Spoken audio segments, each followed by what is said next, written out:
Hello, and welcome to the first in a series of 3 webinars that are going to take a fresh look at fencing, and this is a system for making equine fencing decisions. My name is Daryl Tropy, and I am the Director of Accreditation for equine organizations. One of GFAS's standards states equines are safely contained. But how do we go about assessing that? Our GFAS standards look at many guidelines to do with whether equines are safely contained. And I've put just a few of them on the slide here. For instance, C says enclosures are designed to allow for proper safe cleaning and drainage. Materials are appropriate for their particular application and are good and are maintained in good repair.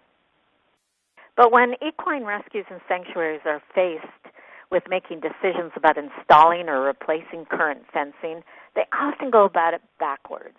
They start by making a list of all the fence types that are available in their area, and then they choose one, usually based on perhaps installation costs or just because they like it. Well, certainly these factors are important. Your decision-making process really should begin on the other side of the equation. What are your specific needs? Fences are just like horse supplements. There are hundreds of different options, and different types of fencing suit different horse care situations. For example, you might have, like on the left slide, you might have 2 mellow retirees in a large grassy pasture that can be safely contained with fencing that might be entirely inappropriate for a large group of youngsters that are in a much smaller enclosure. And after evaluating many, if not hundreds now, of equine facilities, myself and a friend of mine, Marty Day, who is an area specialized agent with North Carolina Cooperative Extension, we've developed a system for comparing fencing options within the context of what your particular farm's needs are. We have developed a quantitative and a qualitative measuring system to remove some of the subjectivity usually involved in this decision-making process. In this webinar, I'll briefly explain the system. In a future webinar, I'll describe how you might put that system to work for your particular situation. And a third webinar, I'm going to use some real-life examples of equine rescue facilities that are around the country and explain how different fencing solutions met their specific needs. So let's begin. Before you can choose the right fence, you've got to crunch the numbers. You need to figure out which of its qualities are most important for you. And so you're going to be rating each of the categories on a scale from 1 to 10, with 1 being a very low priority and 10 being a very high priority.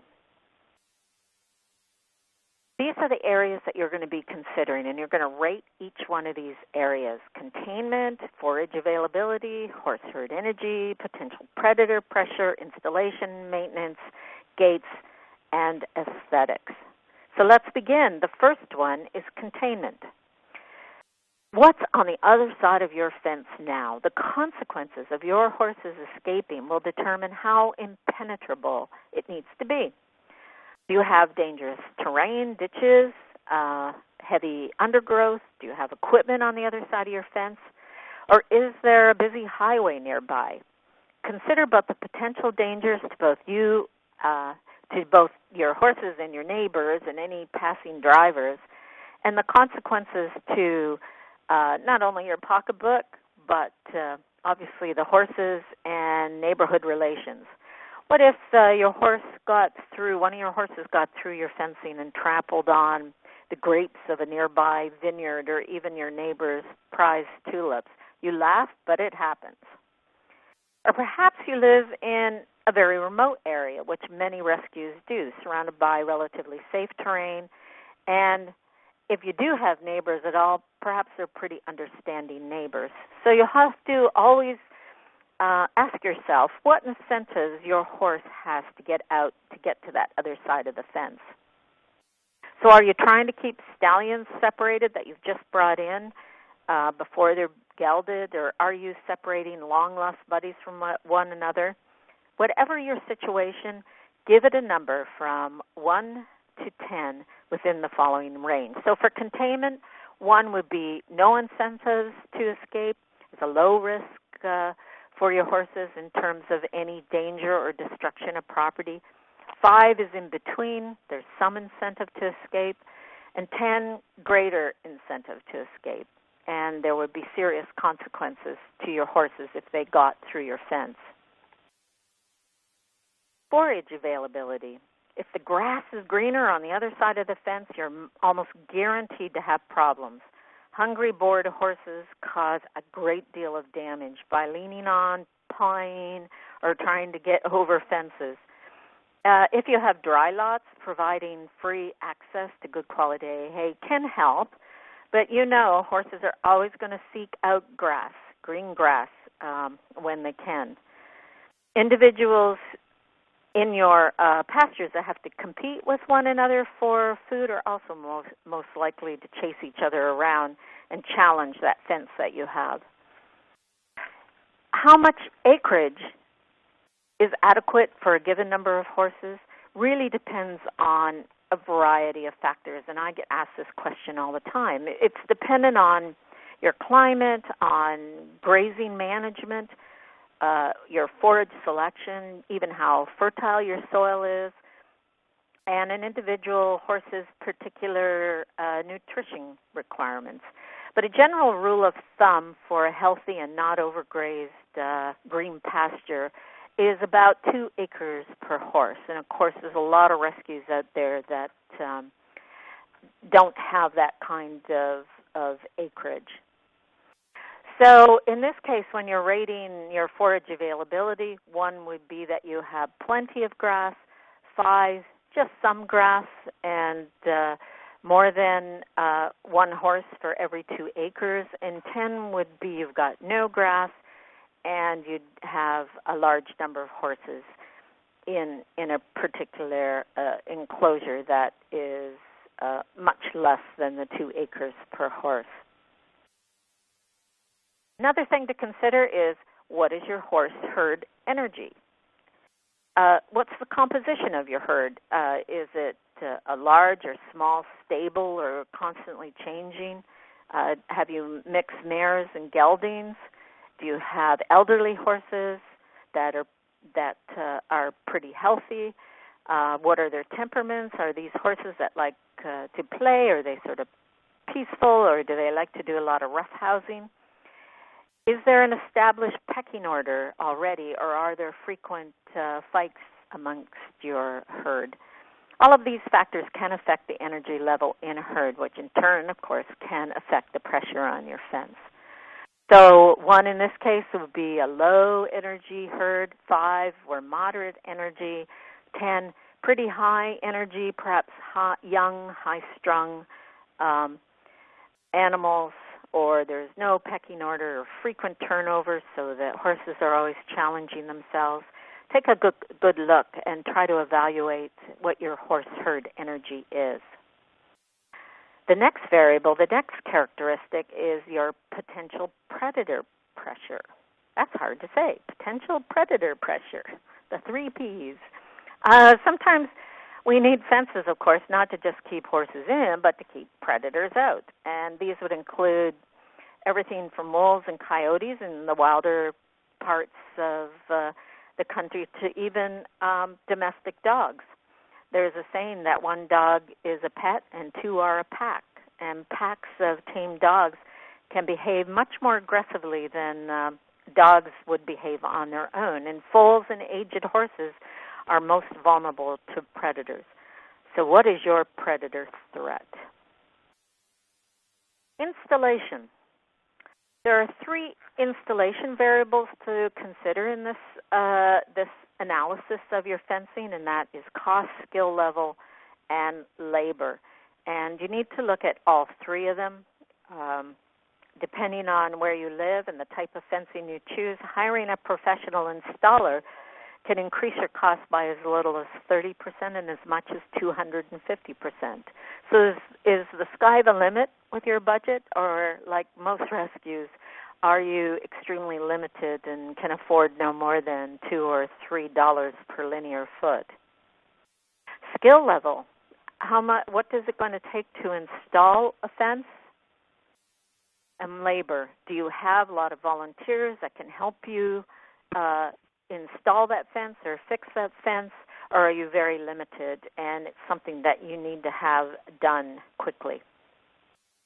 Maintenance is another characteristic. Again, there's a couple variables to look at here. One is budget, and the next is labor. Much like installation, again, is what's the maintenance of this fence. This is actually one of the most overlooked factors in fencing. How much you invest in materials and installation can determine how long your fence lasts and how many headaches it gives you down the road. Actually, some of the most expensive types of fencing actually pay for themselves many times over in saved maintenance costs. Even more importantly, maintenance plays a significant role in a fence safety. I've seen initially well-constructed fences when I have done my own site visits to rescues across the country. And initially, they're well-constructed, excellent fences. But if they haven't been properly repaired over time, you may have nails sticking out, loose boards, loose wires, and this is very, very dangerous. So as with installation, break your maintenance estimates into labor and budget. Gates. When it comes to your horses and your own safety, gates are really a big deal. How big a gate you choose, where you locate it, and how well you support it with heavy posts and well-constructed braces, how well it swings open and closed, and how secure and horse-proof its latches. These are all variables that can affect its safety, its cost, both upfront and long-term. So how are you using gates? Are they just used primarily for people and equipment to access, but you don't have horses that are going in and out of them? 10 would be the other extreme, where your gates are a high priority because you have horses traveling through the gates daily for routine feeding. Sometimes multiple numbers of horses are being led, say, from the pasture to the barn. So how important are your gates? And last but really not least is aesthetics. But you must remember that a beautiful fence is no use to you if it doesn't satisfy all of those needs you considered above. However, an attractive, well-maintained fence can give your farm an air of respectability and sustainability, and reassure donors and volunteers that you're a well-run rescue organization. So how it looks to you and to the public may be a low priority, or it may be extremely important if you're very visible to the public. So after rating your needs in each of these categories that I quickly went through, you need to review them to see which receive the highest numbers. And these are then your top priorities. And you will be matching those priorities with suitable fencing. So in my second webinar, coming up soon, I will explain how you can match those priorities with suitable fencing options. And in part 3 of the series, I'm going to actually go through some real live examples of 4 different fencing situations. So thank you very much for your time, and if you have questions, please contact me at Daryl@sanctuaryfederation.org or Robin@sanctuaryfederation.org. Thank you.